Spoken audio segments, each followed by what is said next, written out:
अस्सलाम वालेकुम जिम परदेसी विद सोसाइटी टॉक्स। थोड़ा सा तीखा है but stay with me. Why do women prefer to choose a narcissist as a partner? थोड़ा सा डिफिकल्ट क्वेश्चन है बट क्वेश्चन है और ये सोसाइटी में हो रहा है। This is why in society talks narcissist की पहले एग्जांपल देख लेते हैं। What are narcissist? Narcissist are the people who acquire resources, जिनके पास हमेशा कोई ना कोई रिसोर्सेज होते हैं टू गेट थिंग्स डन। एक बात। दूसरी बात, they are very entertaining people, they are extremely self assured और बहुत ज्यादा चार्मिंग किस्म के लोग होते हैं। They have a very masculine self, क्या कह सकते हैं आप, स्टीरियोटाइप मैस्कुलिन होते हैं, ट्रेट्स होते हैं उनमें जो लड़कियों को, औरतों को अट्रैक्ट कर जाते हैं। But narcissist are narcissist, this is psychological disorder of the mind. और ये वो लोग होते हैं who thinks I am the best in the world and everybody else has no right to live। इस किस्म के लोग होते हैं। और ये अपने आप को, ये वो लोग होते हैं जो, आपने पैरासाइट्स का तो बारे में सुना ही होगा ना। पैरासाइट्स वो होते हैं जो जैसे हमारे ज़माने में वो कहते हैं बेल है, वो चिमट गई दरख्त को और उससे, तो बेसिकली वही होता है। पैरासाइट्स भी आप देख लें कि वो जब आपको चिपक जाते हैं तो वो आपका खून लेके, और जब जब तक वो उनका खून भर जाता है, जैसे लीच की मैं आपको एग्जांपल दूं, तो वो चिपक जाएगी। अगर आप उसको निकालना चाहेंगे तो उसके दांत आपके जिस्म में ही रह जाएंगे। तो वो जब तक आपका खून चूसती रहेगी वो आपके जिस्म से लगी रहेगी, और जब खून पूरा चूस के वो भर जाएगी तो खुद ही आपके जिस्म से गिर जाएगी। वैसे तो इसको पुराने ज़माने में ट्रीटमेंट के लिए भी यूज़ करते थे, but this is the best example of a narcissist, कि वो तब तक आपके साथ चिपका रहेगा जब तक वो उसका भर नहीं जाएगा। जब उसको आपकी ज़रूरत नहीं रहेगी तो drop you like a dead leave. This is a narcissist. अच्छा, अब लड़कियां इनकी तरफ अट्रैक्ट क्यों करती? लड़कियां इनकी तरफ अट्रैक्ट इसलिए करती है क्योंकि मेरी रिसर्च के लिए, या मेरी जो जितनी भी आज तक लोगों से मुलाकात होती रही है और जो कुछ मेरी एक्सपीरियंस है उसके मुताबिक, ज़्यादातर लड़कियां अट्रैक्ट जो होती हैं इन किस्म के लोगों से, वो लड़कियां होती हैं जो ज़्यादा एजुकेटेड होती हैं। इसमें इसकी वजह ये है कि जो ज़्यादा एजुकेटेड लड़कियां होती हैं वो पढ़ते पढ़ते एक सर्टन उम्र में आ जाती हैं, और उनका ये होता है कि जब उनको अपना पार्टनर ढूंढना होता है तो वो ऑब्वियसली फिर अपनी एक सर्टन उम्र का पार्टनर ढूंढती है, एक सर्टन लेवल का पार्टनर ढूंढती है। और इस किस्म के जो सर्टन उम्र, सर्टन लेवल के जो लड़के होते हैं, they normally, not all of them please, so I'm not talking about everybody, exceptions हर जगह पे होती है, but I'm talking about the majority जो नजर देखने में आता है, वो ये है कि जो इस किस्म के जो लोग होते हैं फिर वो नार्सिसिज्म में आ जाते हैं। क्योंकि अगर आप एक सर्टेन एज पे देखिए, एक तो होता है कि आप जब यंग हैं तो आप सिचुएशन को, सर्कमस्टांसेस को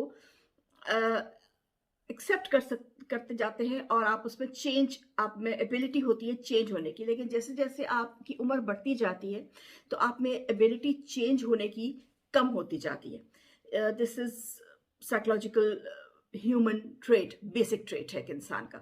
और जब आप एक सर्टन लेवल पे पहुंच जाते हैं, रखिए जैसे अब आप 30-35 की उम्र में जब आप पहुंच जाते हैं तो आपके जो बेसिक ट्रेट्स होते हैं उसमें अगर आके कोई मुदाखलत करता है तो आपको पसंद नहीं आता। मैं एक बहुत नाजुक सी बात आपके साथ कर रही हूँ, पता नहीं आपको अब कहाँ तक समझ आएगी। समझने वाले, अकल वाले समझ जाएंगे। और अगर फिर भी पर्सनैलिटी पे डिपेंड करता है। कुछ पर्सनैलिटीज होती हैं जो उसके बावजूद अपने आप को थोड़ा बहुत छुपा लेती हैं, मोड़ लेती, लेकिन कुछ नहीं कर सकती। और ये नार्सिसिज्म की एक मिसाल है। ऐसे लोग जो नहीं झुक सकते वो नार्सिसिस्ट होते हैं। और ये जो सारा इनाम का और जो नूर मुकद्दम का केस हुआ, ये ऐसे ही लोगों के साथ बेचारियों का ताल्लुक पड़ गया जो कि एक्सट्रीम नार्सिसिस्ट थे। ये भी सुना है इससे सारा इनाम से पैसे मंगवाता रहा और उसकी गाड़ी और सब कुछ, और वो नूर मुकद्दम से भी उसने पैसे मंगवाए। हालांकि अपने माँ बाप के पास पैसा था लेकिन माँ बाप ने शायद डिसओन कर दिया होगा या कुछ। तो माँ बाप को भी ऐसे, देखिए रिस्पॉन्सिबिलिटी फिर ले दे के माँ बाप पे आ जाती है। और मेरी हर तकरीबन जो वीडियो है वो इसी जगह पे एंड होती है कि parents should take the responsibility. Parents responsibility क्यों नहीं ले रहे? क्योंकि पेरेंट्स को ना पेरेंटिंग आती है, ना पेरेंट्स को मजहब आता है, ना उन्होंने अपने आप को अपना दीन रह गया, ना उनका कल्चर रह गया। कल्चर जो है वो इंडिया से अपना लिया। ये कल्चर याद है कि शादी में 10 लाख का लहंगा आना है, ये कल्चर याद नहीं कि निकाह इंपॉर्टेंट है। निकाह कहीं जाके छोटे मोटे 2-4 लोगों में बैठ के कर लेंगे, बाकी सब शहाना होना चाहिए लोगों को, लोग क्या कहेंगे। ये सब इंडियन कल्चर है, पाकिस्तानी इस्लामिक कल्चर नहीं है। हम लोगों को डिफ्रेंशिएशन करनी आनी चाहिए, हम लोगों को समझना चाहिए कि हम कौन हैं। ठीक है, अपने आप को समझिए, अपना अपना रिलीजन समझिए, ताकि आप अपनी औलाद को एक कम से कम एक अच्छा इंसान ही बना सके। तो ये जो सब कुछ है, मैं इसकी सारा का सारा जो रीजन है, जो जड़ है, वो माँ बाप पे जाके पड़ता है, क्योंकि माँ बाप ने कभी बच्चों को पूछा ही नहीं। शुरू में ही बच्चों को अगर समझा दिया जाए, या उनको शुरू से तरबियत सही दी जाए, या उनके गलत आमाल पे उनको सजा दी जाए, तो यहाँ तक बात नहीं पहुंचती कि किसी की बेटी को पकड़ के मार दिया, और मार के फिर उसको बाथ टब में डाल के धो रहा है, यानी कि अपने गुनाह धोने की कोशिश कर रहे हैं। तो इतनी अकल थी कि बाथ टब में डाल के धो के उसको मैं अपने आप को साफ कर लूं।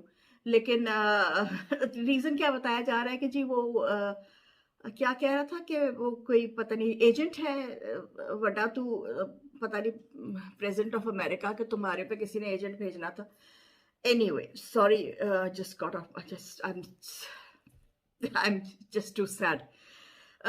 बट पेरेंट्स को इस चीज़ का ध्यान रखना चाहिए। लड़कियों के लिए मेरी प्लीज़ ये रिक्वेस्ट है कि अगर आप इस उम्र के हिस्से में हैं जहाँ पे आपको ये बायोलॉजिकल क्लॉक टिक कर रही है और आप समझती हैं कि आपको शादी करना है, तो प्लीज़ लड़का चुनते हुए ये ध्यान रखिए कि अगर उसकी शादी टूट जाना कोई बुरी बात नहीं है। ज़रूरी नहीं है कि ऐसा भी हो सकता है मियाँ बीवी की नहीं बनी और शादी टूट गई, that it's in it self is not a bad thing.